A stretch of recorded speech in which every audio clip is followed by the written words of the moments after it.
And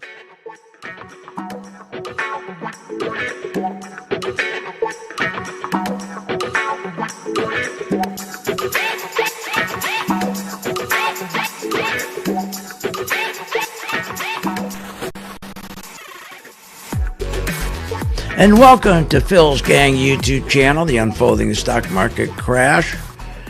And this week here, like every week, I identify the things, I pick them up during the week that are telling us we're getting closer to our 10% correction. It's going to happen first, then it's going to rally back up, and then we'll get the 60, 70% crash. And this week here, what I heard from Joe Biden, looking me right in the eyes, this nonsense. This is progress, historic progress. Progress that's pulling our economy out of the worst crisis it's been in 100 years. When I took office in January, our economy was in a tailspin. Are you kidding me? He's doing a great job? Listen, this is nuts. Nobody's doing a great job when they have to keep the economy alive by stimulus. That's all stimulus is. Stimulus is supporting. It's like a machine supporting you, putting blood in your veins. Stimulus identifies you're doing poorly, and when you're doing 120 billion a month, another 100 billion, print another 180 billion, another 125 billion, another 215 billion. They do this every month, and 6.5 billion every day. For all these different things they need. I'm not going to waste time and go through them. It's just BS. It's unbelievable. You really think the economy's doing great if we have to print that kind of money? And let's take the 125 billion that we've been printing every month since 2008 to go and buy treasuries to make sure that we keep the rates at zero or lower rates rather. Think about that. Now, if we're doing such a great job, why are we still doing that? You'd be raising rates. You wouldn't be keep them cutting down because that causes huge inflation, which destroys Main Street. And here's the other thing. They're doing so well. Why did we extend the rent moratorium? Why did we extend the student moratorium? And now, because of a bold-faced lie, 7 million people are going to suffer the consequences of that bold-faced lie that he said he created 945,000 jobs, which he did not do. What they did is they used what they call the birth death metric system. That's a fake. We only had 245,000 jobs according to the withholding tax.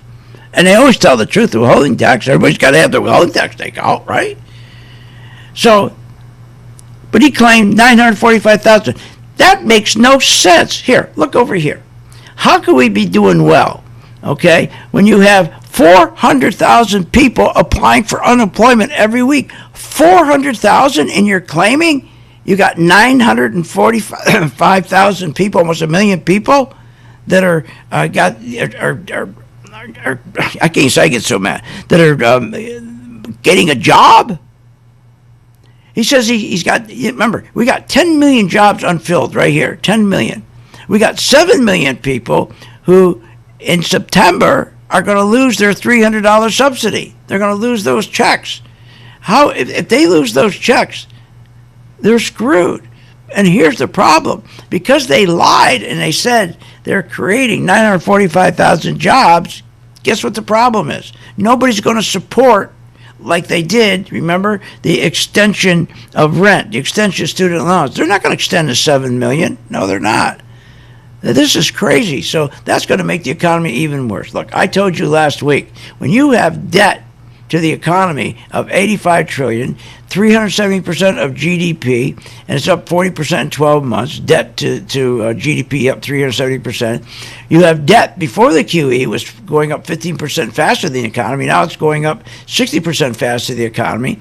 PE ratios are gone nuts from 15 to 37.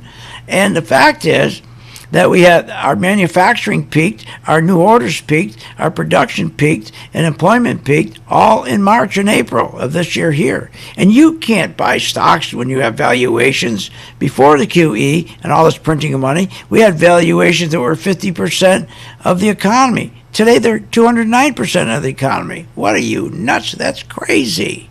So let me explain to you where we stand. There's two groups of stocks that we've been following. You have to, because these two stocks represent your value stocks and your growth stocks. Now, your value stocks are your banks right here, okay? And your growth stocks are your Netflix, your Google, your big tech. Now, let's compare one to the other. Where's the money going? It used to be all the money was going to the big tech stocks, but that changed. They're rotating now to the bank stocks from the big tech stocks. Here, look. Take a look at, let's go and take a look at Facebook. There's Facebook. Now let's take a look at Wells Fargo. See the difference? That's where the money's going. Look, let's look at Bank of America. Look where the money's going. Now look at Netflix. You see? And that's with all tech stocks. So the bank stocks are doing so much better. Look at Goldman Sachs. Look at Citigroup compared to Amazon, compared to, I don't know, Facebook. I mean, so all the money is going into the banks. Those are what you call growth stocks. They love high interest rates. But we got a problem now that nobody's talking about. Okay, Biden's not telling you. He's telling you what everything's great. God, you got to learn how to short. Please learn how to short, because this market's going to first correct and crash, and because of all the things I just stated to you. All right, common sense tells you that. But here's what we did this week here, and I've been telling my members, you should join my gang. It's free, for heaven's sakes, for 10 days. Look, I told everybody that they're going to rotate out of the big tech stocks, and they did.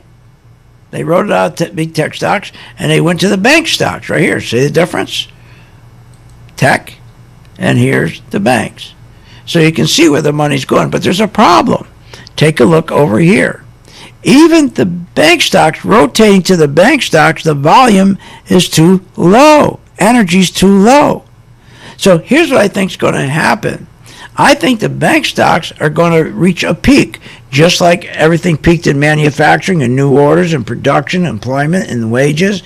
Everything's peaking. And I think after we had this great run this week, and I told my members take profits, right, in the banks, I think we're going to peak there as well because of the volume.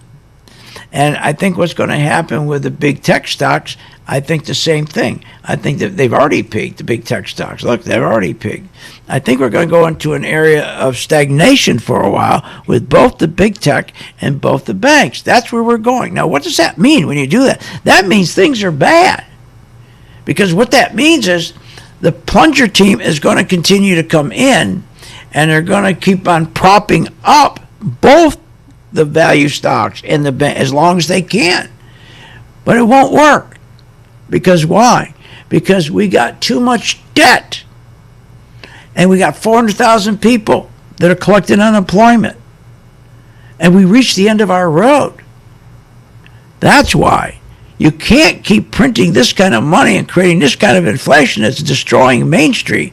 Main Street's so screwed. You know, they say, Biden was saying how, well, boy, Main Street's doing good. Look at their wages went up $4. I said, wait a minute. Tell them the truth. Yeah, it went up $4. Tell them the other side of it. Let's extrapolate it. Okay? So let's take inflation and convert it to dollars.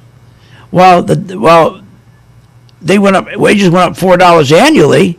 Guess what? Inflation went up nearly $7. That's a net loss, but they don't tell you that. Look, let's be careful right now. Please keep following me. Join my gang free for 10 days because we're in a critical rotation. If this doesn't stagnate and hold, they don't support both the value stocks and the growth stocks, and all of a sudden the volume really gets bad because of the inflation's getting worse, we're going to get that 10% correction sooner than I thought. Then it's going to rally, and then we'll finally get the big crash. But please stop listening to these people on the fake Business News Network and the president, how everything's getting better. If it was getting better, they wouldn't be extending the rent moratorium. They wouldn't be extending the student moratorium. They would be, taking our $125 billion they're printing every month to keep interest rates low. They would be tapering that. You don't do that when the economy's doing great.